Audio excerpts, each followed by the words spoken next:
नमस्कार दोस्तों, आप लोग लगातार मेरी कविताओं को सुन रहे हैं और लाइक कर रहे हैं। आप सभी से गुजारिश है कि जितना ज़्यादा हो सके मेरी आवाज़ को दूर तक पहुंचाइए, मेरी कविताओं को दूर तक पहुंचाइए और ये आप ही से संभव हो सकता है। मेरे चैनल को सब्सक्राइब कीजिए, उसको अपने दोस्तों के बीच में शेयर कीजिए ताकि जो कविता है वो दूर तक जाए। एक आवाज़ को दूर तक पहुंचाने का जिम्मेदारी आपकी है। मैं अपनी तरफ से अपने घर पर बैठा हुआ लॉकडाउन का पूरी तरह से फॉलो करता हुआ आपके बीच में कविताएं भेज रहा हूँ। अब कहीं ना कहीं आपको मेरा साथ देना पड़ेगा। आज जो विषय लेकर आया हूँ कविता का, वो विषय बिल्कुल एक अनटच्ड विषय है, अक्सर उसको छुआ नहीं जाता। महिलाओं के ऊपर कविताएं लिखी जाती हैं, उनकी ममता के ऊपर कविताएं लिखी जाती हैं। पुरुष मन को टटोलने वाली कोई कविता नहीं लिखी जाती। अक्सर करके पुरुष को दरकिनार कर दिया जाता है, उसके दिमाग में क्या चल रहा है, दिल में क्या चल रहा है, वो किन परिस्थितियों में क्या सोच रहा होता है, उस बारे में किसी को कुछ सोचना नहीं होता। तो आइए पहले ओपन करते हैं एक छोटी सी पंक्ति के साथ, एक छोटी सी कविता के साथ साथ में लगा के दे रहे हैं आपको, और फिर मेन कविता में आएंगे। तो एक प्रेमी मन की कविता है, इसको शुरुआत करते हैं, फिर असली कविता में आते हैं। कि जब मिला बस मैं मिला, जब मिला बस मैं मिला, तुम भला थी कब मिली। जब मिला बस मैं मिला, तुम भला थी कब मिली। हाँ चलो अपराध मेरा, हाँ चलो अपराध मेरा, पर बात मन में थी कही, पर बात मन में थी कही।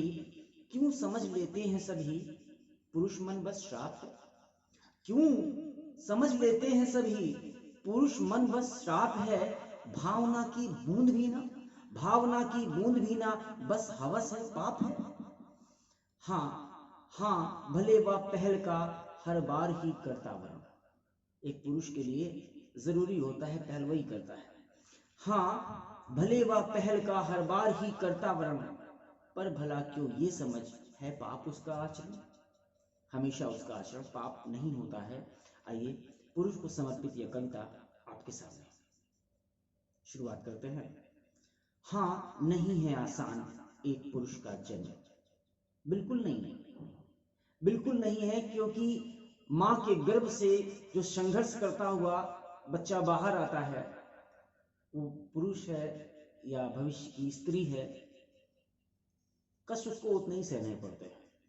हाँ नहीं है आसान एक पुरुष का जन्म, और न केवल जन्म ही बल्कि मृत्यु तक का उसका संघर्ष और भावनाओं से जूझते रहने का जज्बा। क्यों रखती है उसकी पत्नी ढेर सारे निर्जला व्रत, क्यों रखती है उसकी पत्नी ढेर सारे निर्जल व्रत, ताकि वह रख पाए हमेशा ही अपनी सुरक्षा की भावना को सुरक्षित। प्रश्न है मेरा, क्यों रखती है उसकी पत्नी ढेर सारे निर्जल व्रत, ताकि वह रख पाए हमेशा ही अपनी सुरक्षा की भावना को सुरक्षित। जिसके होने के एहसास मात्र से, पति के जिसके होने के एहसास मात्र से उसमें होता है सुरक्षा का बोध। एक स्त्री ही जान सकती है कि पति का न होना उसके लिए कौन सी मुसीबत ला सकता है या किन परेशानियों में उसको डाल देता है, क्योंकि समाज की बनावट ऐसी है, बुनावट ऐसी है, लोगों की मानसिकताएं ऐसी हैं, तो उस भावना को वो सुरक्षित रखती है। सच ही है ना, दुनिया बिना स्वार्थ के नहीं पहुंचती भगवान के मंदिर भी। सच ही है ना, दुनिया बिना स्वार्थ के नहीं पहुंचती भगवान के मंदिर भी। कब कोई रखता है बेवजह ही मनौतियां, कभी कोई रखता है क्या बेवजह? नहीं। कब कोई रखता है बेवजह ही मनौतियां। इन सभी के मूल में स्वार्थ ही तो है ना, इन सभी के मूल में स्वार्थ ही तो है ना। पुरुष का संघर्ष शुरू होता है बिल्कुल वैसे ही, पुरुष का संघर्ष शुरू होता है बिल्कुल वैसे ही जैसे कि एक स्त्री का गिरते उठते चलना सीखने से, गिरते उठते चलना सीखने से, भूख बताने के लिए रोने से, वैसा ही बिल्कुल उसका भी संघर्ष शुरू होता है जैसा एक स्त्री का होता है। लेकिन जैसे ही थोड़ा बड़ा होता है तो होता क्या है, वह बड़ा होता है तो बहन के रक्षार्थ, वह बड़ा होता है तो बहन के रक्षार्थ, और कितनी ही बार उसे सहनी पड़ती है असह्य पीड़ा। वो अपनी बहन को लेकर जा रहा है, पेपर दिलाने जा रहा है, रास्ते में कोई फप्तियां कस देता है, हरकतें करता है। कितनी बार वो कब से कितनी बातों पर लड़े। कई बार बहन खुद मना कर देती है, भैया कहाँ तक लड़ते रहोगे, तो खून के घूंट पीकर रह जाता है। वह बड़ा होता है तो बहन के रक्षार्थ और कितनी ही बार उसे झेलनी पड़ती है असह्य पीड़ा, क्योंकि रक्षा सूत्रों ने उसे ही दिया था यह संदेश, क्योंकि रक्षा सूत्रों ने उसे ही दिया था यह संदेश। और शादी के बाद जब उसकी पत्नी आती है तो क्या होता है, शादी के बाद उसकी पत्नी ही उठा देती है एक नया सवाल। शादी के बाद उसकी पत्नी ही उठा देती है एक सवाल कि क्यों ना वह अलग हो जाए उस मां से जिसने उसे पाला था अपनी कोख में।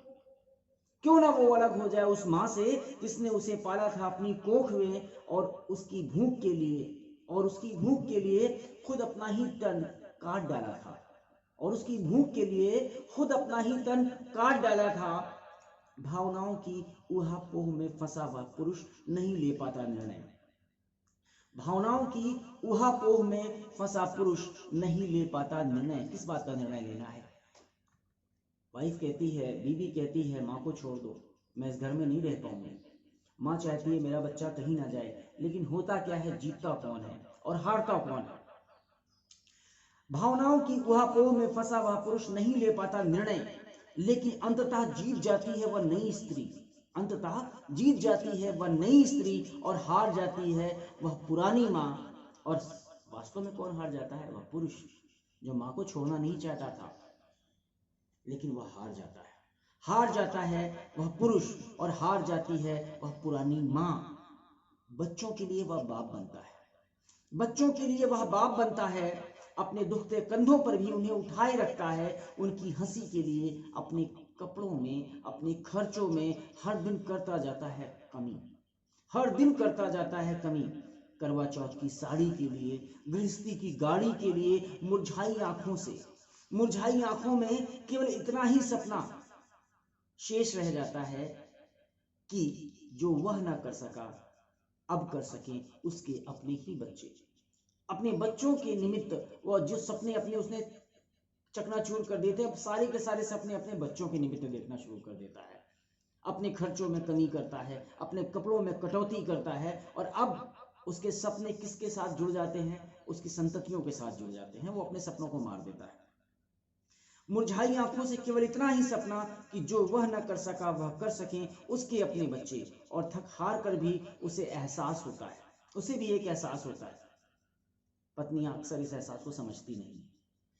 थक हार के भी उसे यह एहसास होता है कि बुढ़ापे में केवल वह ही होगी साथ, कि बुढ़ापे में केवल वह ही होगी साथ जिसने उसे बचाए रखा था अपने व्रत और मान्यताओं से, अपनी व्रत और मान्यताओं से, ताकि वह सुरक्षित रहे और उसके बच्चों को मिल सके सुनहरा भविष्य। एक प्रश्न है यहाँ पर कि उसे बचाया तो जाता है, लेकिन उसे समझा क्यों नहीं जाता?